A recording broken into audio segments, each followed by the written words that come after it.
पड़ा बिना 48 घंटे का। तो बीजेपी लीडर मीनाक्षी लेखी अरविंद केजरीवाल की प्रेस कॉन्फ्रेंस के बाद ये सवाल उठा रही थी। और आगे बढ़ेंगे अगली खबर की तरफ। रिजर्व बैंक के गवर्नर शक्तिकांत दास का कहना है कि हालिया दिनों में डॉलर के मुकाबले रुपए की कदर में कमी हुई, लेकिन यूरो, येन और पाउंड की बनिस्बत इसकी मज़ाहमत जारी है। एक प्रोग्राम से खिताब करते हुए शक्तिकांत दास ने कहा कि मुल्क की माइक्रो इकोनॉमिक की बुनियाद मुस्तहकम है। उन्होंने मजीद कहा कि बैंक की जानिब से बाजार में अमेरिकी डॉलर सप्लाई की जा रही है ताकि ज़र मुबादला के लिए माकूल रवा वसाइल दस्तियाब हों।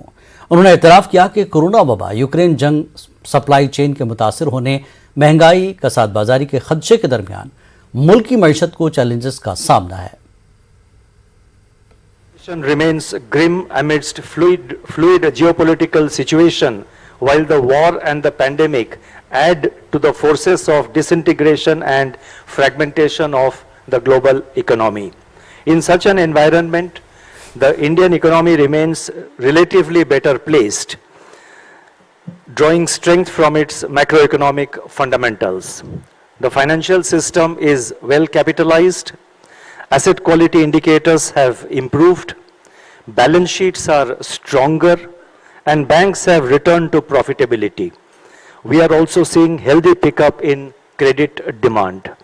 The external sector is well buffered to withstand the ongoing terms of trade shocks and the portfolio outflows.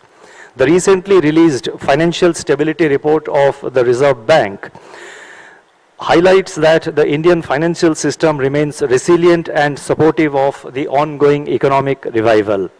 It also shows that banks are well positioned to withstand even severe stress scenarios without falling below the minimum capital required.